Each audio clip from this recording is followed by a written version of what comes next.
Result প্রকাশ করে ফেলে, সেই জন্য প্রস্তুত করেছিলাম গতবার। তখন আর নির্বাচন কমিশনের কিছু করা থাকে না, তখন আদালতের এখতিয়ারে চলে যায়, তখন নির্বাচনী ট্রাইব্যুনালে এটা শুরু হওয়ার কথা। তিনি যে দুজনের কথা বলেছে সেগুলো হলো নির্বাচনী ট্রাইব্যুনালে, কিন্তু এই যে আইনে এবার কিন্তু অন্তর্ভুক্ত আছে 91F, সেই 91F-এ যে ট্রাইব্যুনালে গেলেও যে যদি হলফনামা ভুল তথ্য দিয়ে থাকে, তথ্য গোপন করে থাকে, নির্বাচন কমিশনের তদন্ত করে নির্বাচন বাতিল করার ক্ষমতা আছে। আপনাদের জন্য একটা সুযোগ, আপনারা এগুলো কপিয়ে দেখতে পারেন এবং এগুলো তুলে দিতে পারেন, এগুলো করবেন। আর আমরা এবার যেটা করেছি যে আমি আগে বলার শুরু করেছিলাম, কিন্তু আমি অন্যদিকে চলে গিয়েছি।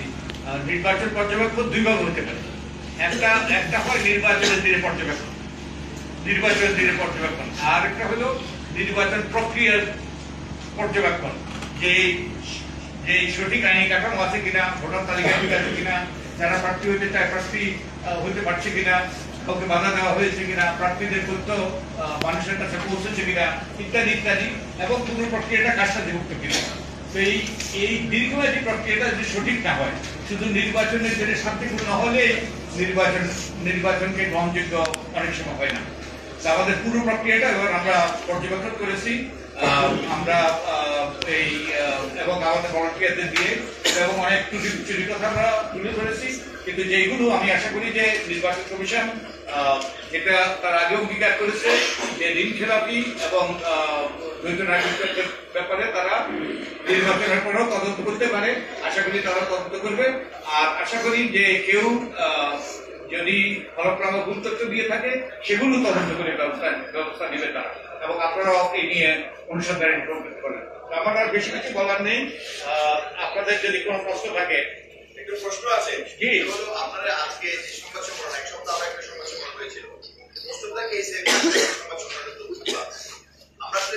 আমরা তো একটা নির্বাচন পার করেছি, ইলেকট্রাল পলিটিক্স আমরা হয়েছে, শুধু ইলেকশন হওয়ার জন্য নিশ্চয়ই এটা হয় না, তাহলে একটা 1.5 বছর ধরে আমরা যেটা করলেন কমিশন থেকে আমরা একটা নির্বাচন হবে, নির্বাচন পরবর্তীতে একটা দল শাসন পেল, তারা গণভোটের যেটা ইমপ্লিমেন্ট করে দেওয়ার পর্যায়ে আছে, তারা শপথ নিয়ে ওইটা নিয়ে একটা ইস্যু হয়ে গেছে।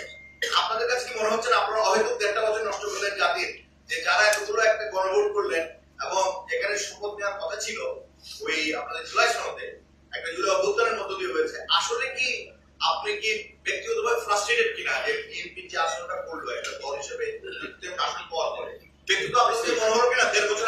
অনেক ধন্যবাদ, অনেক ধন্যবাদ। আমি আপনার এই প্রশ্ন আমি যেদিন শপথ নিয়েছে তার সেদিনই বোধ হয় প্রথম আলোতে আমার একটা এই যে 400-500 শব্দের একটা আমার লেখনী বেরিয়েছে, সেখানে আমি এই প্রশ্নটার উত্তর দিয়েছি যে আমি বলেছি যোগ্যতা সৃষ্টি হলো।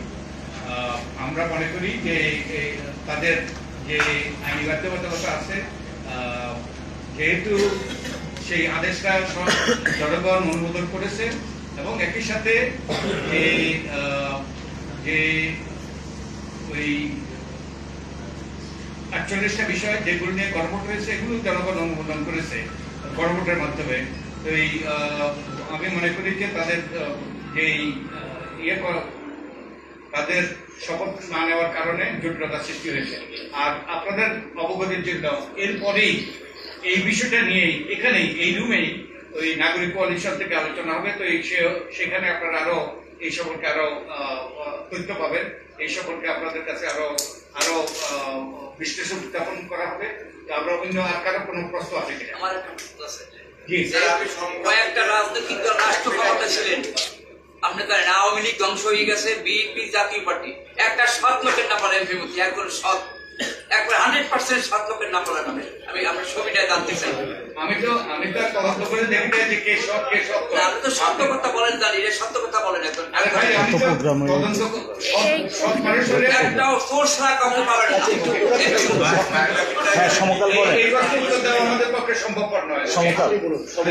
আমি জানতে চাচ্ছি, আমি সুদূরের সমকাল আগে 12টা জাতীয় সংসদ সেখানে তত্ত্বাবধায়ক অনেকগুলো অর্জনের অনুমোদনের কথা।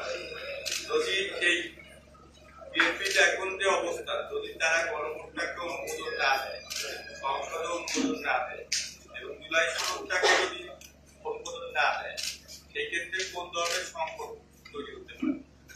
আমার মনে হয় আমাদের আজকের এই বিষয়টা, এই আগের প্রশ্নটা যেটা ছিল, এই আজকের বিষয়টা বহির্ভূত। আমার মনে হয় এই বিষয়টি আমরা পরবর্তীতে আমরা আমাদের মতামত তুলে ধরবো। আজকে আমরা নির্বাচনের মধ্যে আমরা সীমাবদ্ধ থাকবো। স্যার, আপনাদের বিষয় ছিল নির্বাচন ও গণভোট। সেই ক্ষেত্রে এই প্রশ্নটা, আগের প্রশ্নটা আমার কাছে মনে হয় উত্তরটা আপনার কাছে দরকার ছিল। আর সেই সাথে সম্পূর্ণভাবে আমি আর একটু জানতে চাই যে গণভোট যদি আদালতের মাধ্যমে বাতিল হয়, সেক্ষেত্রে জাতীয় নির্বাচন বাতিল হবে কিনা? এটা গুরুতর আইনি প্রশ্ন। আমার মনে হয় এটা আইন সংবিধান এগুলো খতিয়ে দেখতে হবে। এগুলো আমার মনে হয় সহজ প্রশ্ন আছে। আর পরবর্তী ব্যাপারটা আমি মনে করি যে এটার মাধ্যমে জটিলতা সৃষ্টি হলো। তো ক্ষমতাসীন দল বলেছে যে তারা পরিপূর্ণভাবে জুলাই সনদ বাস্তবায়নের ব্যাপারে পরিপূর্ণভাবে, এবং গণভোটে যেটা পাশ হয়েছে তারা এটা বাস্তবায়ন করবে, এটা তারা সুস্পষ্ট হয়ে বলেছে। তো আমরা অপেক্ষা করতে হবে। আর কোনো নির্বাচনটা বৈধ নয় কেন? হ্যাঁ, নির্বাচনটা বৈধ নয়, বৈধ নয় না তো এই ব্যাখ্যা আপনাকে দিতে হবে। না, এটা আপনাদেরকে বলতে হবে যে আপনারা হ্যাঁ ভোটের যখন বিপক্ষে চলে গেছে আমাদের বর্তমান সরকার, তাহলে এই ত্রয়োদশ নির্বাচন যেটা হলো সেটা কিসের ভিত্তিতে হলো? জুলাই সনদের ভিত্তিতে। আমার মনে হয় পরবর্তী যে সেশনটা হবে, পরবর্তী যে এখানে আলোচনাটা হবে, সেখানে এইসব বিষয়ে আসবে, এইসব বিষয়ে সুস্পষ্ট হবে। ওকে, নির্বাচন নিয়ে আর কোনো প্রশ্ন আছে কিনা? এক কথায় বলেন, এই নির্বাচনকে আপনারা এক কথায় মূল্যায়ন কিভাবে করেন? আমরা তো বলেছি, আপনারা বলেছেন এখানে আমরা তো বলেছি যে এই নির্বাচন, আমরা গতবারও বলেছি, এবারও বলেছি যে এই নির্বাচনে যে জনগণ যারা ভোট দিতে চেয়েছে, আমরা যতটুকু দেখেছি আমাদের পর্যবেক্ষণ যা এসছে, যে জনগণ যারা ভোট দিতে চেয়েছে তারা ভোট দিতে পেরেছে, এবং যে মোটামুটি শান্তিপূর্ণভাবে হয়েছে। কিছু কিছু ক্ষেত্রে কিছু অসঙ্গতি ছিল, কিছু কিছু অশান্তি সৃষ্টি হয়েছিল, এবং সর্বোপরি যে সবগুলো দল ফলাফল করে নিয়েছে। তো আমরা আশা করি যে আমরা ভবিষ্যতে যে সকল সমস্যাগুলো আছে সেই সকল সমস্যাগুলো সমাধানের জন্য যৌথভাবে আমরা এগিয়ে যাব।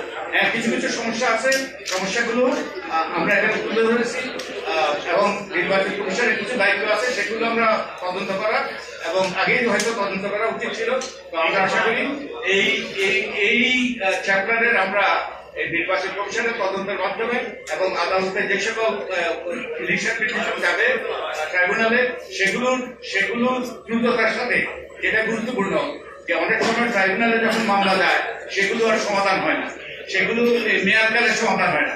তো আমরা আশা করবো যে এই মেয়াদকালে এগুলো সমাধান হবে, এবং এর মাধ্যমে আমরা পরবর্তীতে এই সরকারের কার্যক্রমের উপর আমরা নিবিষ্ট হতে পারবো।